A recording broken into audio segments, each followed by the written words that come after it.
성도들이 함께 참여해 주셨어요. 주요 목적은 한국의 포괄적 차별금지법을 우리 막는 것, 이것이 우리의 기도의 목표였어요.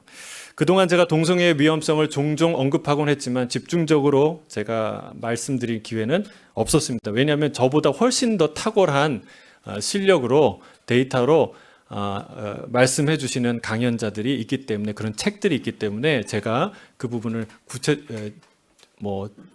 집중적으로 다루지 않았습니다. 그러나 우리 성도님들께서 이렇게 긴급하게 난데없이 금식기도를 선포하는 것에 대해서 의아하게 생각하실 분이 있을 것 같아요. 그리고 제가 기도하는 가운데, 금식하면서 기도하는 가운데 이 부분에 대해서는 꼭 성도들과 한번 이야기를 나눠야 되겠다라는 마음이 강하게 들었습니다.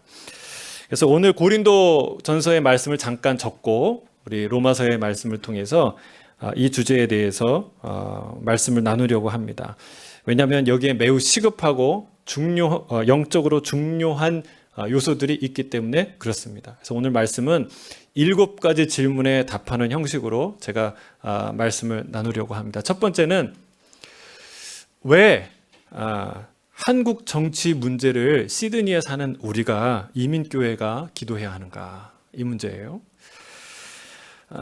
시드니에 사는 이민자로서 우리는 이 시드니와 호주를 위해서 기도해야 됩니다. 당연한 일이에요.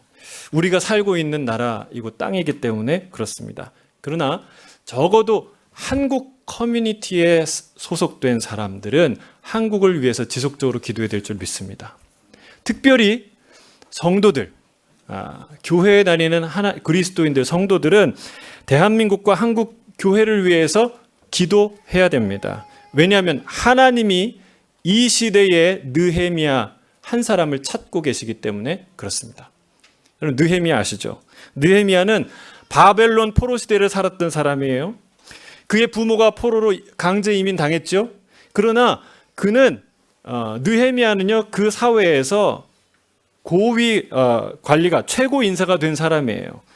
그가 왕의 술 맡은 관원장이 됐어요. 이게 얼마나 높은 직위냐면 오늘날로 말하면 대통령 비서실장과 같은 역할이에요.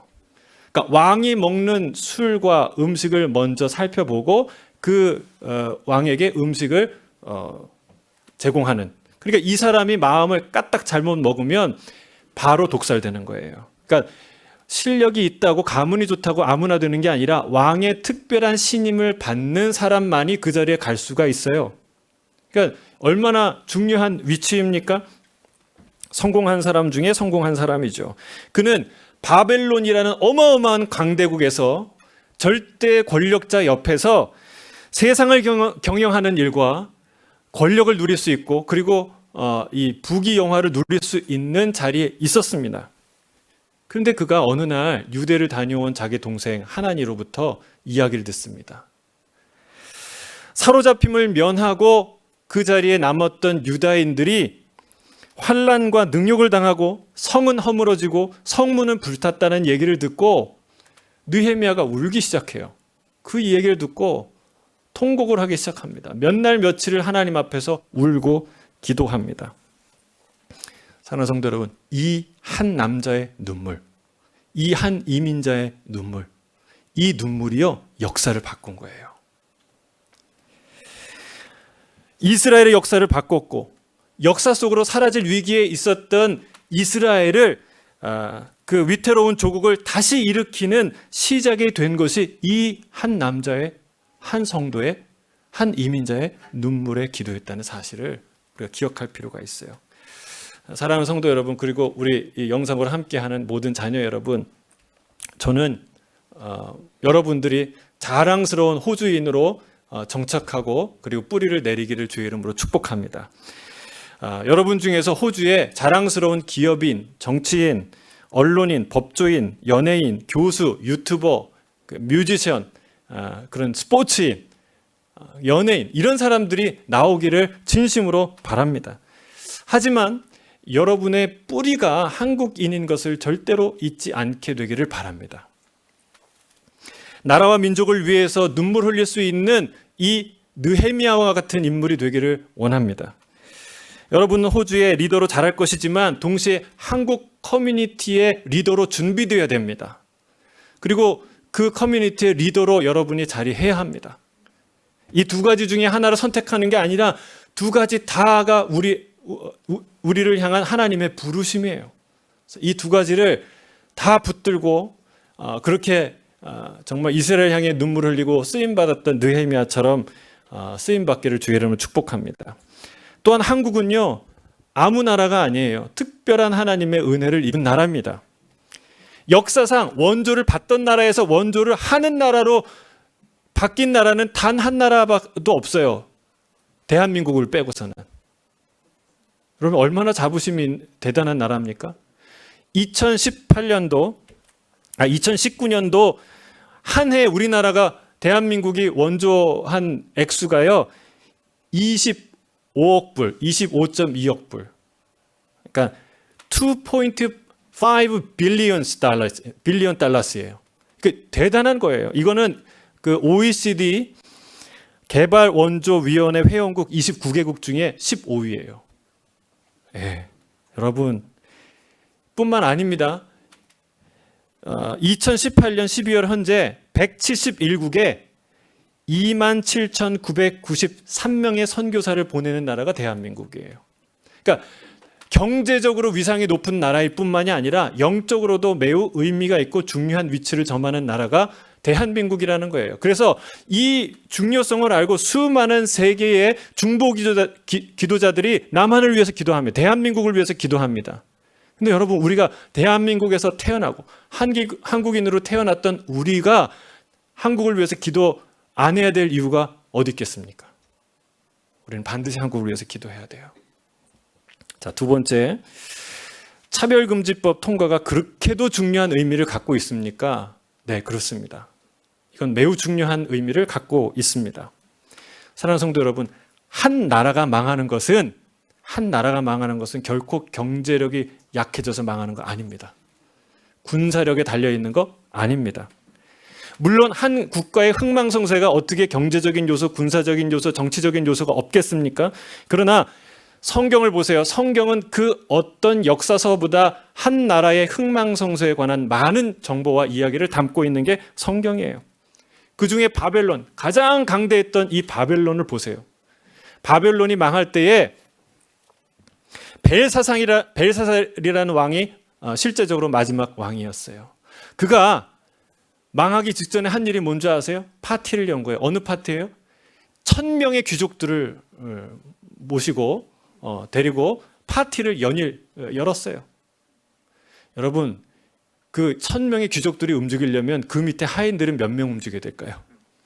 거기에 들어가는 음식이 얼마일까요? 생각해 보세요. 돈이 없어서 바벨론이 망한 게 아니라는 거예요. 그 벽에 한 손이 나타나서 글자를 씁니다. 메네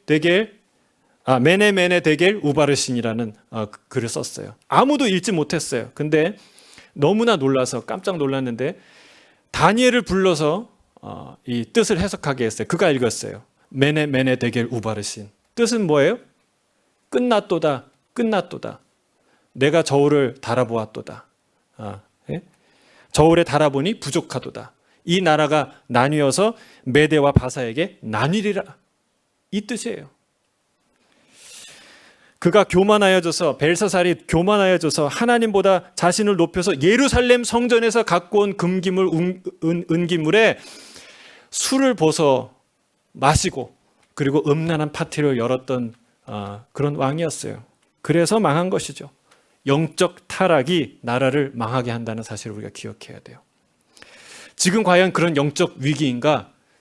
여러분, 이 영적 위기라는 것을 우리가 못 느끼기 때문에 하나님이 지금 느끼게 하고 있지 않습니까? 우리 주변에서 일어난 일들을 유심히 살펴보시고 가만히 한번 생각해 보세요. 평생 한번 들을까 말까 한 재앙과 그런 끔찍한 일들이 계속해서 일어나고 있어요. 요한계시록의 예언이 이루어지는 것처럼 보이지 않습니까? 우리가 살고 있는 이 호주에 얼마 전에 여러분 수개월씩 끊이지 않고 끌 수 없었던 불이 일어났어요. 그 연기가 지구 한 바퀴를 돌아서 다시 이 호주에 올 정도로 여러분 큰 불이었어요. 전 세계를 강타한 코로나 바이러스 그 전염병을 보세요. 수많은 사람이 매일 수천 명씩 죽어가고 있고 수많은 사람들이 위기에 봉착해 있어요. 곳곳에서 일어나는 지진과 홍수, 메뚜기 재앙, 국가와 국가들의 이 충돌, 또 며칠 전에는 얼마 전에는 프랑스가 터키 기지를 또 폭격했다고 그러죠. 여러분, 이런 일들이 세계 곳곳에서 지금 일어나고 있어요. 불과 1년 안에 이게 계속해서 연속적으로 일어나고 있다는 사실을 우리가 주목해야 될 필요가 있습니다. 영적인 위기인가요? 위기입니다. 10년, 20년 전만 하더라도 우리는 동성애를 저 창세기 어딘가에서만 볼 수 있는 단어로 알았어요. 그러나 이게 어느새 시대정신이 됐습니다. 동성애를 찬성하지 않으면 매우 고지식하고 공격적이고 이성이나 양심이 없는 사람처럼 취급하는 그런 시대가 되었습니다. 여러분, 이것이 이 시대의 영적 타락을 이것보다 더 명확하게 보여주는 증거가 어디에 있겠습니까? 이 시대는 영적으로 큰 위기에 와 있다라는 사실을 우리가 깨달아야 돼요. 세 번째, 성경에 비추어 보았을 때 차별금지법은 왜 위험한 것입니까? 여러분, 이거 딱 한 가지를 기억하세요. 차별금지법은 하나님의 창조 질서에 정면으로 위배되고 정면으로 충돌하고 정면으로 반역하는 법이기 때문에 그렇습니다. 목사님, 차별금지법이 꼭 동성애자들을 위한 법은 아닌데요 라고 질문하실 분들이 있어요. 맞아요. 형식은 그래요. 명분은 그렇습니다. 그러나 우리는 이 시대의 일련의 영적인 흐름을 정확하게 알고 있습니다. 정확하게 알고 있어요. 물론 한국뿐만은 아니지만 그러나 한국의 정권이 바뀌고 나서 가장 먼저 했던 것이 무엇입니까? 개헌 시도예요. 헌법을 바꾸자 했어요. 그 중에 가장 중요한 이슈가 뭐였습니까? 양성평등을 성평등, 글자 하나를 빼려고 한 거예요. 여러분, 수많은 사람들이 반대해서 불발로 들어갔죠. 그러나 그 이후에 진보적 교육감들이 선출되면서 곳곳에서 학생 인권 조례라는 법들이 입법되기 시작했어요. 국가에서는 NAP, 그러니까 국가인권정책 기본계획을 수립해서 지금 시행하고 있습니다. 여러분, 우리가 이 영적 흐름 모를까요? 이 논쟁의 핵심은요, 제3의 성이에요. 그러니까 차별 조항 중에 여러 가지가 있는데 그 중에 가장 쟁점이 되는 핵심 중에 하나가 이 남성과 여성 그리고 알 수 없는 성에 대한 차별을 금지한다. 그 중에 알 수 없는 성이에요. 제3의 성. 이게 알 수 없는 성이란 도대체 무슨 성일까요? 말 그대로 알 수 없는 성이에요. 남자와 여자 말고 또 다른 성이 있다는 말입니다. 어떤 사람은 수십 가지 성이 있다고 얘기해요. 40몇 가지. 그런데 또 어떤 사람들은 그것조차 제한할 수 없다. 무한대로 많은 성이 있다라고 사람들이 말하고 있어요. 그러나 이 사람들이 자기의 이 주장을 입증하기 위해서 논리적 근거로 그 동성애를 유발하는 유전자가 있다라고 주장하기 시작했어요. 그러나 이 과학적 시도는 다 무위로 돌아갔습니다. 시간이 없어서 그 얘기를 다 말할 수 없어요. 여러분, 자료를 찾아보세요. 동성애는 선천적인 영향이 아니라 후천적인 영향이라는 거예요. 생물학적으로도 남성과 여성 외에는 다른 성이 있을 수 없다라는 겁니다. 그것이 하나님의 창조 질서인 줄 믿습니다. 하나님이 그렇게 만드셨어요. 만약에 유전적인 요소가 있다면요, 탈동성애는 이루어지면 안 돼요. 왜요? 그게 유전적인데 어떻게 그렇게 할 수밖에 없는 동성애로 태어났는데 어떻게 탈동성애를 하겠습니까? 그러나 지금도 수많은 사람들의 기도와 도움과 눈물로 사랑으로 동성애를 나와서 다시 그 죄를 회개하고 다시 정상으로 돌아오는 많은 사람들이 있어요. 여러분, 그들이 하나같이 절규합니다. 동성애는 성중독입니다. 여러분, 동성애에 대해서 목소리를 내주십시오. 그것을 막게 해주십시오. 여러분, 그거를 동성애를 못 고치게 막는 것이 인권이 아니라 동성애에서 빠져나올 수 있는 기회를 줄 수 있는 게 참된 인권인 줄로 믿습니다. 그게 우리가 해야 될 일이에요. 또한 제3의 성이라는 말은요, 이 제3의 성이라는 말이 멋있는데 이 말 안에 아무것도 다 들어갈 수 있다는 거예요. 쓰레기 같은 관념과 개념도 다 들어갈 수 있다는 거예요. 소화성애, 수관, 이런 이야기들이 이 제3의 성, 알 수 없는 성이라는 말 속에 들어갈 수 있다는 거예요. 비윤리적인 성 정체성을 포함할 수 있다는 말입니다. 그럼 뚝이 어떻게 무너지나요? 작은 틈으로 무너집니다. 작은 틈. 이 한 단어가 법에서 바뀌고 제정되면요, 그 틈을 통해서 이 거대한 이 시대를 지탱하고 있는, 아직까지 지탱하고 있는 이 거대한 윤리가요, 무너지기 시작하는 거예요. 내가 남성으로 생각하면 남성이 되는 거예요. 알 수 없는 성이기 때문에, 내가 정의할 수 있는 성이기 때문에 성이 왔다 갔다 해요. 내가 남성이 되고 싶으면 남성이 되고, 내가 여성이 되고 싶으면 여성이 되는 거예요. 내가 남성이, 오늘은 남성이다 그러면 내가 남자 화장실에 들어가고, 내가 오늘은 여성이다 생각하면은 여자 화장실이나 여자 샤워실에 들어갈 수 있는 게 진짜 이 개념이에요. 여러분, 우스운 개념이지만 실제로 일어나는 일이에요. 실제로 소아성애자들이 자신들도 하나의 성적 지향이라는 것을 인정해달라고 수없이 로비하고 있고 주장하고 있습니다. 사랑하는 성도 여러분, 이 젠더 이데올로기와 동성애는요, 사탄의 전략입니다. 가장 중요한 것을 무너뜨리려고 하는 사탄의 전략이에요. 가장 중요한 기초를 허무는 것이고, 인류의 근간이 되는 남자와 여자, 그리고 이 가정이라는 견고한 그 기초를 허물어뜨리려는 사탄의 전략이라는 것을 우리가 알아야 합니다. 성적인 타락이 영적인 타락이라고 제가 말씀드린 적이 있어요.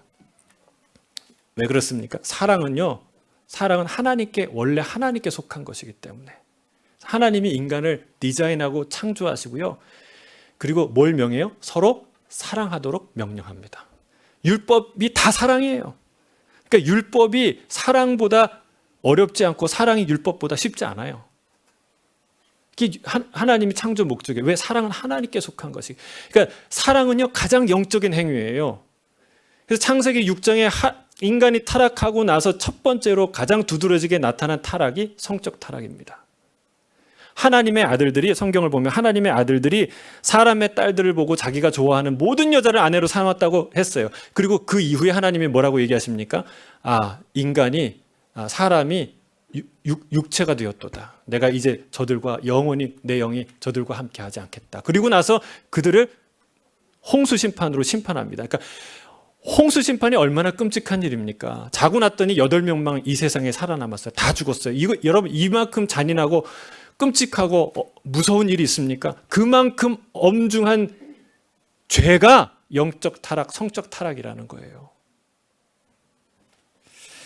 소돔과 고모라의 심판도 성적 타락이었음을 우리가 기억해야 될 필요가 있습니다. 성적 타락은 영적 타락의 지표가 아닐 수 없다는 것을 기억해야 합니다. 또한 동성애가 보건위생적으로 매우 위험한 것임을 우리가 알려야 합니다. 여러분, 흡연이 폐암과 상관관계가 있다고 말하는 것이 죄입니까? 아니죠. 그렇게 얘기해야죠. 그 위험성을 알려야죠. 그런데 동성애가 에이즈랑 상관관계가 매우 깊다는 것이 의학적 사실인데, 그것을 공표하거나 말할 수 없는, 입을 틀어막는 것이 그게 정당한 일입니까? 그럴 수 없다는 것이죠. 왜 에이즈와 상관관계가 많습니까? 성병과 피부병과 그 외에도 수많은 질병과 관련이 있는 게 동성애예요. 왜요? 여자 역할을 하는 게이가 학문으로 선교를 하기 때문에 그렇습니다. 이것 때문에 수많은 위생적인 문제들이 발생하는 거예요. 제가 이 부분에 대해서는 더 길게 얘기하지 않겠습니다. 대신에 여러분이 꼭 집에 가셔서 염한섭 원장님의 강의나 그 김지연 약사의 강의를 꼭 들어보세요. 들으셔야 됩니다. 들으셔야 돼요. 그 실체를 알아야 합니다. 그리고 그들을 위해 기도해야 합니다. 동성애는 아이를 가질 수 있나요? 생명을 잉태할 수 없습니다. 생육하고 번성하라는 하나님의 명령을 어기는 일일 뿐만이 아니라 가정이라는 공동체, 그 귀한 공동체를 깨뜨리는 무서운 사상이고 실체라는 사실을 우리가 알아야 합니다.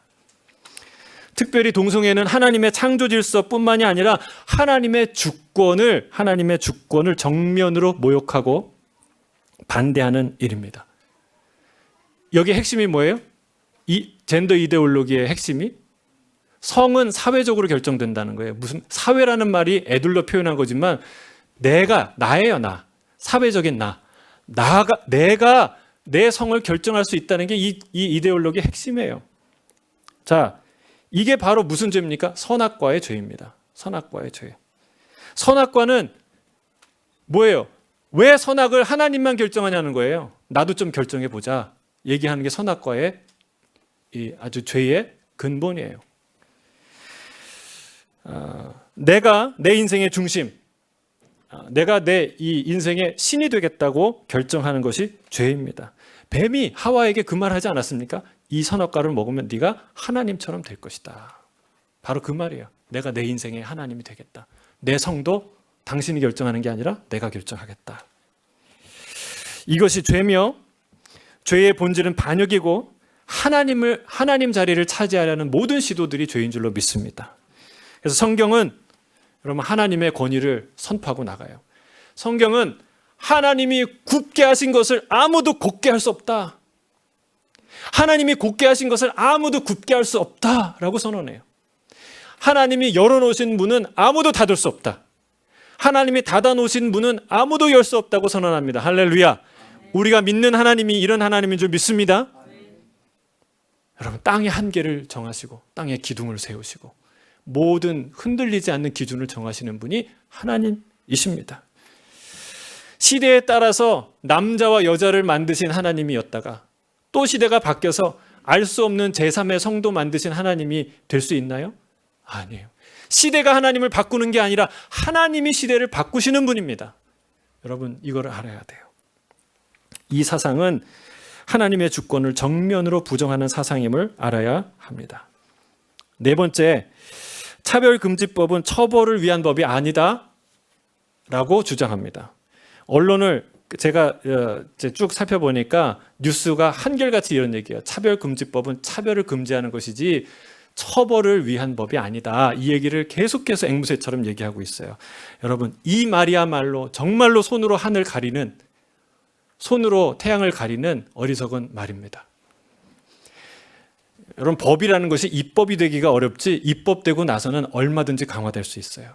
그리고 입법 주체와 그 법을 행하는 그 주체가 바뀌어요. 경찰, 검찰, 법원이 그 법을 실행할 때는 여러분 훨씬 더 강력한 그 유권 해석을 내릴 수 있어요. 그런 예를 우리는 너무나 흔하게 많이 볼 수 있어요. 또한 이 법이 실제로 통과된 나라에서 일어나는 일들이 수없이 많은데 고소되고 고발되고 처벌이 되고 감옥에 가는 일들이 실제로 있는데 근데 그 예들은 언론이 하나같이 보도하지 않습니다. 마치 차별금지법을 위한 홍보기관을 자처하는 것 같이 지금 언론들이 역할을 하고 있어요. 참으로 안타까운 일입니다.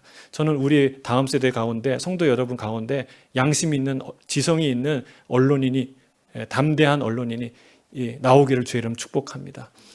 세상에 담합한 어떤 정치적 올바름의 가치를 용감히 말할 수 있는 그런 담대한 언론인 정치인들이 나오기를 주의 이름 축복합니다. 여러분 그들은 이렇게 주장해요.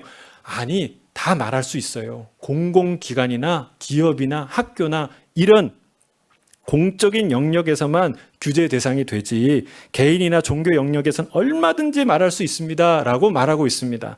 여러분 그렇습니까? 이 말을 듣고 고개를 끄덕이는 사람은 안 돼요. 성도들은 이 말을 듣고 고개를 끄덕이면 안 됩니다. 이 말 자체가 매우 위험한 말이에요. 첫째는 이 말이 무슨 말이냐면 교회에서 얼마든지 하나님 얘기하고 복음 얘기해라. 단 우리가 안 듣는 데서 세상이 듣지 못하는 데서 하라는 거예요. 이게 정확하게 공산주의가 했던 메시지예요. 교회 안에서 세상이 듣지 못하게 당신의 신념을 말하라는 거예요. 사랑하는 성도 여러분, 우리는 세상의 빛으로 부름받은 자인 줄 믿습니다. 교회의 빛이 아니에요. 세상의 빛으로 부름받았어요. 하나님의 진리와 명령은 교회나 개인적 영역에만 통하는 것이 아니라 공공의 영역, 세상 한가운데 통하는 말씀인 줄로 믿습니다. 그래서 공공의 영역에서도 신앙의 자유를 따라 행할 수 있는 권리를 우리는 보호받아야 하는 것이죠. 이게 정교 분리의 원칙의 정신이에요. 이 성도들 중에는 정교 분리의 원칙을 헷갈리시는 분이 있어요. 정교 분리하니까 정치와 종교는 분리돼서 크리스찬들은 정치에 대해서 말하면 안 돼. 교회에서 정치 말하면 안 돼. 이렇게 생각하시는 분이 있어요. 근데 이거는 정확하게 거꾸로 생각하시는 거예요. 그렇지 않습니다. 여러분, 정교 분리라는 것은 신앙과 포교의 자유를 의미하는 거예요. 어느 자리에서나 하나님의 말씀과 복음과 진리를 선언할 수 있는 자유가 정교 분리의 정신이에요. 국가가 억지로 국민에게 어떤 종교적인 규정을 하거나 그리고 규제하면 안 된다는 얘기예요. 어떤 특정 종교를 강제하거나 종교에 대해서 재갈을 물리거나 규제해서는 안 된다는 게 정교 분리의 원칙이에요. 이 원칙 때문에 자유민주주의가 실행되는 어떤 나라에서도 공공장소에서 복음을 전하고 진리를 선포하게 되는 것이죠. 그래서 포교의 자유가 있는 거예요. 신앙의 자유가 존재하는 것이죠. 둘째, 공적인 영역이 아니라 교회에서만 당신 얘기를 하십시오. 그래도 됩니다. 라는 말이 어떤 뜻이냐면 교육의 현장, 공적 교육 현장에서는 자기들이 원하는, 본인들이 원하는, 본인들이 생각하는 성평등의 교육을 하겠다는 말입니다. 여러분, 더 이상 공공교육의 시간에 성경적 가치나 신앙인 그리고 부모의 그 가치에 따라서 아이들을 교육할 수 없다는 거예요. 사랑하는 성도 여러분, 이 공교육의 영향력은 막대합니다. 유치원 아이 때부터 성교육을 받는다고 생각해 보세요. 그들이 동화책을 읽는데 엄마와 엄마로 구성된 가정에 대한 이야기를 듣습니다. 아빠와 아빠로 구성된 가정에 관한 아름다운 이야기를 듣습니다. 그리고 성은 자기가 결정하는 거라고 얘기를 듣습니다. 실제로 여러분 그 영상과 이런 자료들이 있어요. 아이들이요, 유치원 아이인데 너 물어보면 너는 남자야, 여자한테 물어보는데 여자야 남자야? 나는 남자예요. 그리고 조금 있다가는 여자가 되고 싶고 또 다시 남자가 되고 싶어요. 이런 고백을 어떻게 하면 걔가 알아서 할까요? 교육받았으니까 하는 거예요. 트랜스젠더를 동경하게 됩니다. 여러분, 어린아이들이 어떻게 선생님이 가르치는 것을 분별할 수 있겠습니까? 이런 교육을 거부하거나 항의하거나 아이가 트랜스젠더가 되겠다고 결정하고 그 수술을 받고자 결정했는데 이 의지를 막는 부모가 있으면요, 이 법에 의해서 그 부모가 강제로 격리되는 것이 현실이에요. 그런 것이 실제로 캐나다에서 일어나고 이 법이 통과된 나라에서 일어나는 현실입니다. 정말 부모 입장에서는 어떻게 피가 거꾸로 솟는 일이죠. 동성애 한 분이 피가 토하면서 얘기하는 거예요. 여러분, 꼭 이 목소리를 내주십시오. 지금도 수많은 동성애를 하는 그 부모들이 저한테 와서 절규합니다. 전 재산을 줄 테니까 우리 아이를 제발 고쳐달라고. 여러분, 그때는 다 때가 늦은 거죠. 실제로 여러분, 아이들의 트랜스젠더 수술 확률이 높아지고 있고, 그리고 그 아이들이 자살하는 자살률이 높아지고 있다는 사실. 또한 교회는요, 교육기관 그리고 사회복지기관을 설립해서 많은 사회적 공헌을 해왔습니다. 교회와 관련된 수많은 교육기관과 복지기관들이 있어요. 여기에서 이 학교나 기관에서 앞으로는 이 동성애에 관련된 문제로 어떤 사람을 채용하거나 채용하지 않거나 어떤 교육을 거부하거나 할 수 없게 된다는 거예요. 이거는 신학교도 마찬가지예요. 왜? 신학교도 교육기관, 공공의 영역이기 때문에 그렇습니다. 사립학교도 마찬가지예요. 동성애를 이유로 처벌하거나 거부하거나 해임할 수 없는 이 상황이 되는 것이죠. 반대로 동성애를 반대하는 자들을 해임할 수 있는 상황이 벌어지는 거예요. 여러분, 이렇게 갈등이 불보듯 뻔한데 처벌을 위한 법이 아니라고 말할 수 있습니까? 넌센스죠. 손으로 하늘을 가리는 일이죠. 세 번째, 이 법안은요, 표현의 자유를 심각하게 침해하는 법이 됩니다. 이 발의한 법 안에 보면요, 이미 소셜미디어나 인터넷이나 이런 데에 차별을 언급하는 것을 금지하고 있어요. 무슨 얘기예요? 제가 오늘 이 한 설교는요, 영상에 못 올려요. 그리고 이 올렸다가는 문제가 돼요. 제재를 받거나 처벌을 받아요. 여러분, 문제는 혐오라는 프레임이에요. 혐오 표현, 혐오 발언. 이 개념이 들어오면 문제가 뭐냐? 누구도 침해할 수 없는 어떤 성역이 생긴다는 거예요. 누구도 그 부분에 대해서 언급하면 안 되는 성역이 생겨요. 여러분, 이게 역차별을 낳고 어떤 개념과 학문과 모든 것의 자율성을 파기하는 그런 원인이 된다는 사실이에요. 실제로요, 총신대학에, 한국의 대표적인 신학교 중에 하나죠. 얼마 전에 총신대학에 교수님이 오늘 저와 같이 이렇게 동성애가 왜 성경적으로 나쁜 것인지에 대한 이야기를 여러 가지 얘기하다가 생물학적 근거를 대면서 이야기를 했어요. 그 얘기를 듣는 가운데 어떤 여성이 나는 수치심을 느꼈다. 그러니까 일종의 혐오 발언이죠. 혐오 표현이라고 그 자기의 피해를 호소했는데 이것이 문제가 돼서 어떻게 된지 아세요? 이 교수님이 결국은 해직됐어요. 여러분, 신학교에서도 아직도 이 법이 통과되지 않았는데 그런 갈등과 문제들이 일어나는 이 현실이에요. 그런데 이 법이 통과되면 얼마나 많은 신학교에서, 얼마나 많은 기독교 사립학교에서, 많은 기관에서 이런 문제들이 일어나겠습니까? 정말 기가 막히고 코가 막히는 일이에요.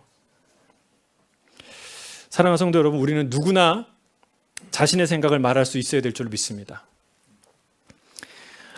제가 흡연이나 도박이 매우 심각한 중독이고 하나님이 미워하시는 죄이기 때문에 여러분 어서 속히 끊으십시오라고 얘기하면 전국 흡연 애연주의자들이 일어나서 저를 고소하나요?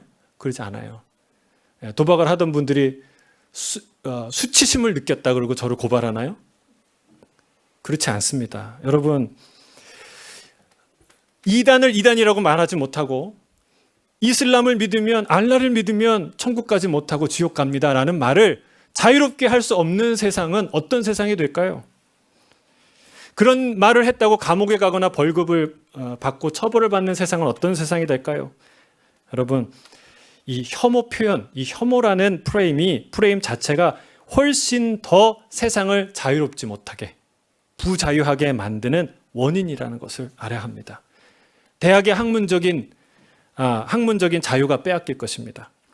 이 프레임이야말로, 이 혐오라는 프레임이야말로 자신의 생각과 다른 생각을 가진 사람을 열등한 존재로 낙인 찍고 죄인으로 낙인 찍는 악한 폭력적 도구임을 우리가 인지해야 될 것입니다. 그래서 여러분, 이 혐오 표현이라는 말에 우리가 사용하지 마세요. 걸려들지 마세요. 자, 5번째, 오늘의 아주 중요한 얘기예요. 그러면 기독교인은 동성애자들을 혐오하는가? 여러분, 교회가, 예수님이, 우리 성도가, 목사들이 동성애자들을 혐오할까요? 그렇지 않습니다. 그럴 수가 없습니다. 성경과 복음이야말로 세상의 모든 차별을 부수는 강력한 무기가 되어 왔다는 사실을 역사가, 성경이 증명하고 있습니다. 영국과 미국의 노예 해방은 어디서 왔나요? 그 사상은 어디서 왔나요? 성경에서 왔어요. 그 노예 해방을 이끌었던 영국의 윌버포스나 미국의 아브라함 링컨은 누구보다 성경을 사랑했던 사람이에요. 기도의 사람이고 경건했던 사람이에요. 그들이 성경의 가치를 따라 사람들의, 흑인의 노예의 인권을 보호하고자 목숨을 걸고 싸웠던 것이죠. 여러분, 성경의 구약의 출애굽은 무엇을 상징합니까? 노예 해방이에요. 노예 해방. 하나님은 이스라엘의 하나님이라고 불리기를 부끄러워하지 않으셨어요. 세상에 어느 신이 노예 민족, 노예 출신의 신이다라는 이름으로 불려지기를 원하겠습니까? 바벨론의 하나님, 아수르의 하나님, 이집트의 하나님, 여러분, 이런 하나님으로 불리기를 원하지, 어떤 신도. 시편 기자는 이렇게 얘기합니다. 우리를 비천한 가운데에서도 기억해 주신 이에게 감사하라 라고 찬양하고 있어요. 인권이라는 개념조차 없는 그 시대에, 계급과 차별이 당연시 여겼던 그 시대에 하나님이 가장 차별받고 가장 소외됐던 자들의 하나님이라 불리기를 부끄러워하지 않으셨다는 거예요. 이게 성경이에요. 자, 신약으로 와서 복음은 어떻습니까? 십자가의 복음은 어떻습니까? 복음이야말로 함께할 수 없는 자들을 하나 되게 만드는 놀라운 능력인 줄로 믿습니다. 오늘 본문처럼 헬라인과 유대인이 하나 됐어요. 우리 12절 같이 한번 읽어볼까요? 12절. 12절이에요. 10장 12절 함께 읽겠습니다. 시작. 유대인이나 헬라인이나 차별이 없음이라 한 분이신 주께서 모든 사람의 주가 되사 그를 부르는 모든 사람에게 부요하시도다. 아멘. 아멘. 헬라인이 유대인을 무시했습니다. 왜 무시했을까요? 그 시대의 주류가 헬라인이었으니까. 물론 로마 시대지만 이미 로마도 헬라화된 시대였어요. 그러니까 헬라인은 스스로 문명인이라고 생각했어요. 다른 민족들은 미개인, 야만인이라고 생각했죠. 그 당시에 공용어가 지금은 영어로 쓰듯이 헬라어로 썼어요. 이 성경도 히브리어로 쓰지 않았어요. 이 신약 성경에 뭘로 쓰여 있어요? 헬라어로 쓰여 있어요. 그만큼 헬라인은 헬라의 자부심이 있었어요. 근데 반대로 유대인은요, 유대인 나름대로 헬라인을 무시했습니다. 왜요? 우리는 하나님께 선택받은 자들이고 저들은 살아계신 하나님을 모르는 미개한, 선택받지 못한, 개도 하나님 모르고 짐승도 하나님 모르듯이 짐승과 개와 똑같은 존재들이라고 무시하며 살았어요. 여러분, 이 둘이 하나 될 수 있을까요? 하나 될 수 없었죠. 근데 성경을 보면 놀라워요. 민족과 민족만 하나 됐냐? 그렇지 않습니다. 여러분, 같은 민족 내에서 더 하나 되기 어려운 그룹들이 많죠. 계급 사이에 하나 되기가 쉽겠습니까? 상정과 노예, 여자와 남자, 부자와 가난한 사람, 배운 사람과 못 배운 사람. 여러분, 하나 될 수 있을까요? 참 어렵습니다. 그 차별이 그 당시에는 너무나 자연스럽고 아무도 문제 삼지 않는 시대였어요. 그러나 성경을 보세요. 이들이요, 하나가 되어 있는 공동체가 바로 교회였어요. 놀라워요. 놀라워요. 그 증거가 신약 성경의 서신서예요.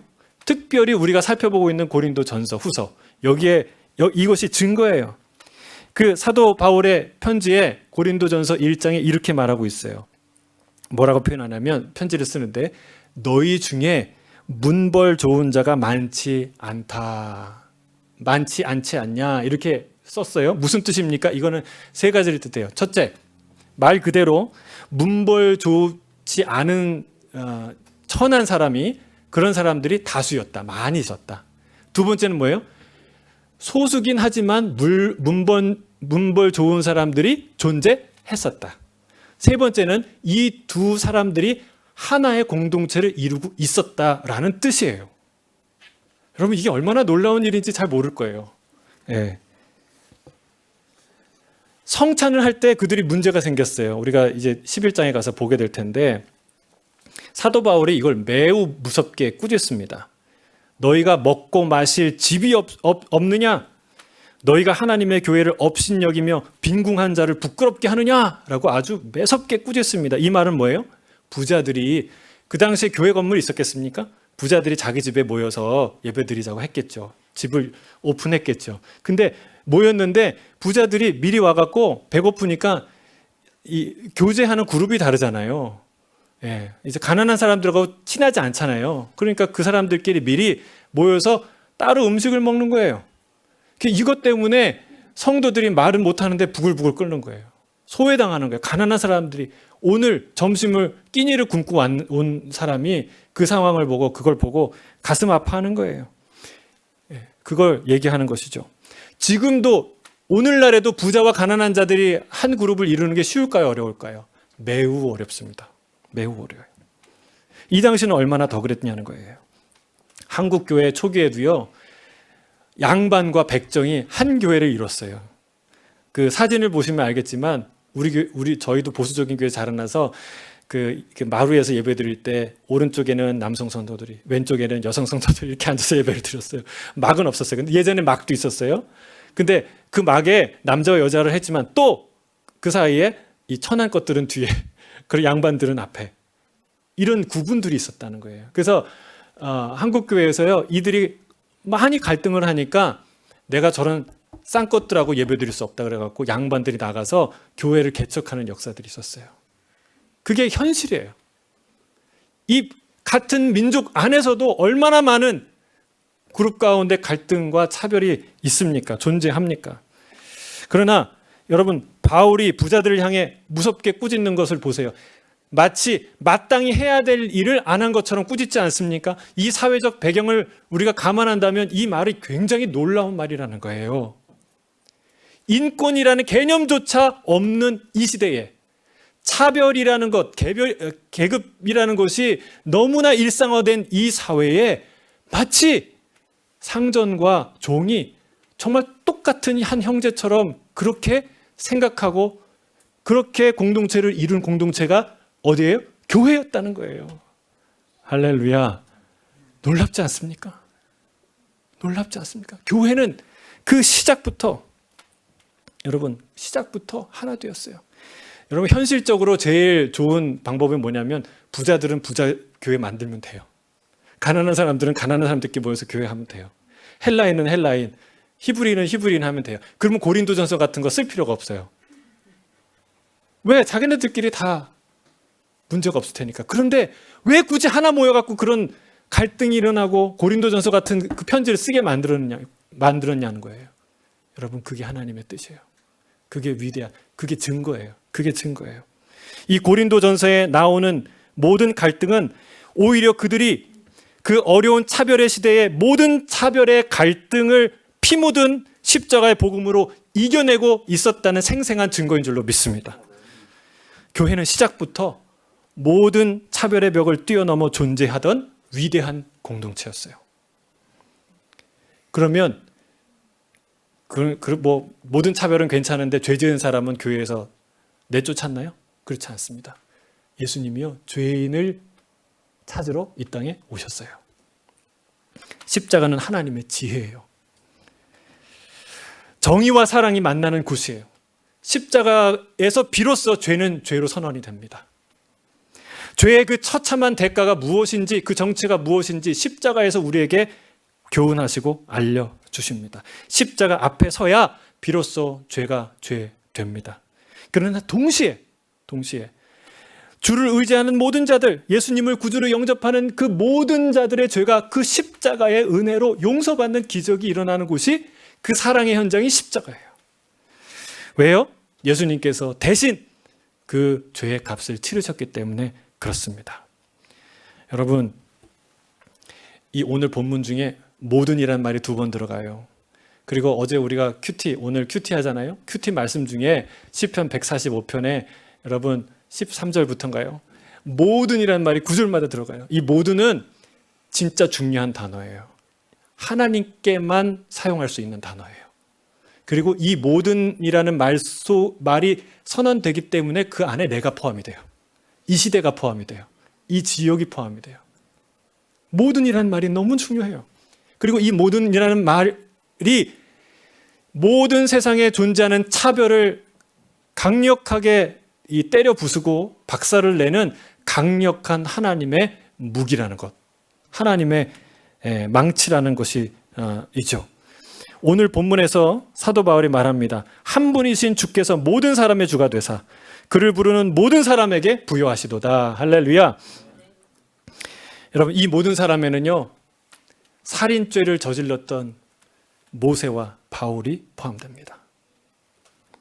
간음죄를 저질렀던, 살인죄와 겸해서 저질렀던 다윗도 포함됩니다. 예수님을 3번이나 모른다고 부인했던 베드로의 반역도 포함됩니다. 그리고 간음한 현장에서 잡혔던 여인도, 7 귀신 들렸던 마리아도, 돈밖에 몰랐던 수전노 삭개오도 다 이 모든이란 말 속에 포함되는 줄로 믿습니다. 물론 당연히 동성애자들도 포함해요. 그 누구도 예외일 수 없습니다. 그러나 여러분, 이 앞에 섰던 사람들을 보세요. 죄를 버리고 주님 앞에 왔어요. 하나님이 죄인을 사랑하신 거지 죄를 사랑한 게 아니에요. 여러분, 이 죄는 아무것도 아니야 라고 말하는 사람은 십자가를 헛되게 만드는 거예요. 주님 안에서 여전히 죄가 아무렇지도 않다고 말하는 것은 예수 그리스도의 십자가를 무의로 만드는 것입니다. 삭개오를 보십시오. 삭개오는 예수님을 보자마자 그 사랑의 눈빛과 마주치자마자 회개했어요. 제가 제 그 재산의 절반을 팔아서 가난한 사람들에게 주겠습니다. 그것도 놀라운데 내가 토색한 것이 있으면 그 4배를 갚겠습니다. 여러분 시켰나요? 강제했나요? 예수님이 몰아세웠나요? 째려봤나요? 아니에요. 아무것도 하지 않았어요. 그러나 예수님의 그 사랑의 눈빛을 마주친 순간, 예수님의 존재를 경험한 순간 그가 그 죄를 회개하고 주님께 돌아옵니다. 저는 확신합니다. 모든 동성애자들이 예수님 만나면 이런 변화가 일어날 줄 믿습니다. 예수 그리스도의 그 사랑의 눈빛을 보는 순간 죄를 깨닫게 될 줄 믿습니다. 그 피 묻은 그 구멍난 주님의 손을 만지는 순간 그의 영혼 가운데 변화가 생길 줄로 믿습니다. 여러분 그 놀라운 능력은 거기서 나오는 거예요.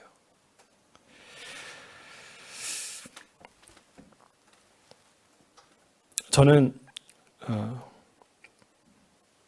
이 십자가 복음이야말로 세상에서 가장 레디컬하고 진보적인 사상인 줄 믿습니다. 십자가 복음이 선포되는 곳마다 어둠과 죄악, 차별과 갈등이 사라지고 사랑으로 하나 되는 기적이 있었고 있어왔고 있을 것입니다.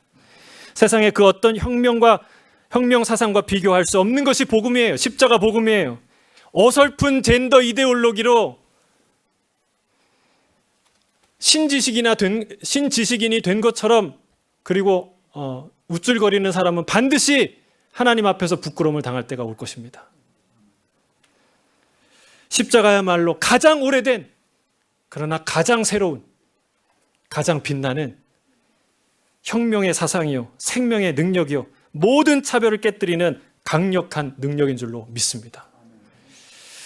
6번째 질문이에요. 그리스도인들이 맞서 싸워야 하는 이유가 무엇입니까? 여러분 어떤 사람들이 자기의 사상을 주장하는 것은 문제가 안 돼요. 왜? 우리는 집회와 사상과 표현의 자유가 있기 때문에. 문제는 무엇입니까? 그 사상을 법제화해서 강제하려고 하는 시도들이 있기 때문에 그렇습니다. 지금도 누구도 동성애를 한다고 그 사람의 이름을 거명하거나 그 사람을 모욕 주거나 하지 않습니다. 오히려 그 어느 시대보다 자유롭게 자기의 성적 자유를 누리고 있는 시대예요. 이미 차별을 금지하는 법안이 20개나 있습니다. 여러분 그들이 이것을 알면서도 끊임없이 이것을 강행하려는 이유가 무엇입니까? 정확히 그것은 하나님의 창조 질서를 깨뜨리려는 의도예요. 자신들의 세계관을 강제하려는 의도입니다. 교인들의 입을 막으려는 것이죠. 우리의 자녀들을 하나님을 대적하는 세계관으로부터 벗어나서 그런 세계관으로 가르치겠다는 것이에요.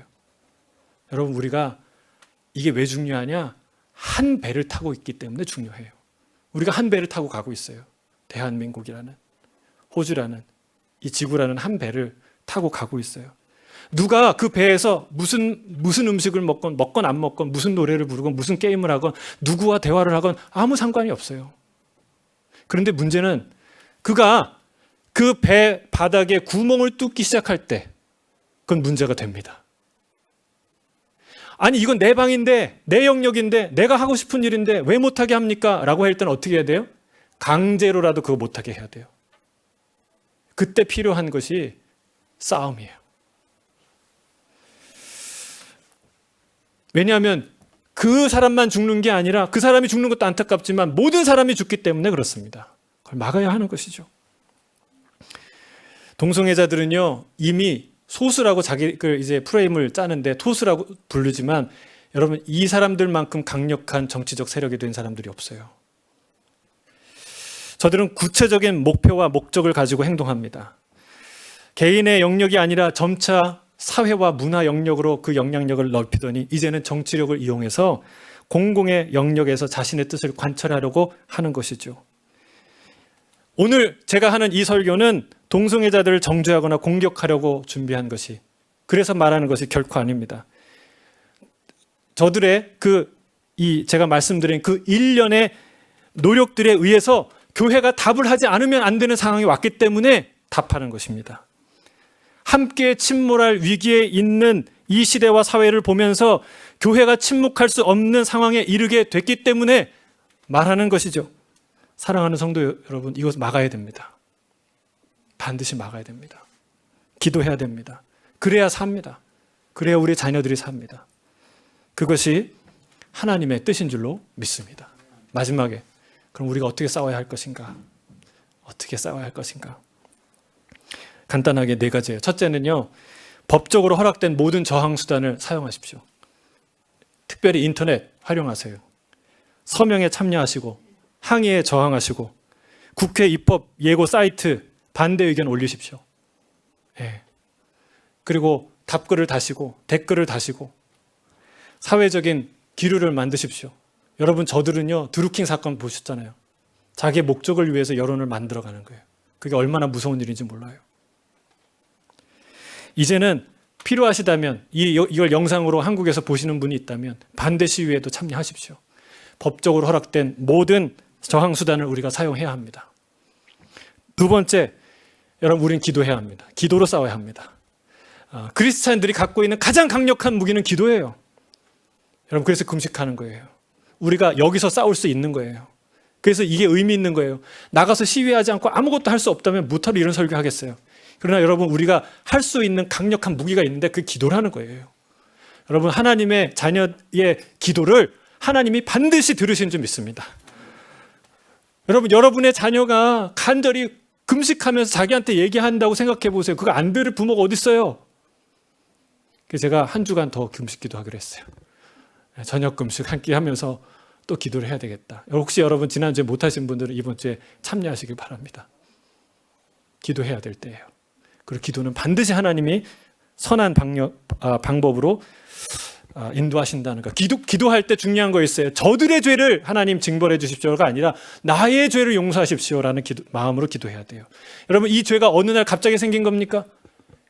우리가 세상을 사랑하고 쾌락을 사랑하고 음란을 사랑하기 때문에 생긴 일 아닙니까? 우리 교회 안에 똑같이 음란하고 똑같이 세상을 사랑하는 영이 들어왔기 때문에 이런 일이 일어나는 거 아닙니까? 우리가 회개해야 돼요. 그래야 그 마음으로 세상을 중보해야 여러분 세상이 바뀌는 줄로 믿습니다. 3번째는 공부해야 돼요. 뭘 공부해요? 성경적 세계관을 가져야 돼요. 여러분, 성경적 세계관은 복잡하고 어려운 학문이 아니에요. 성경 많이 읽으라는 거예요.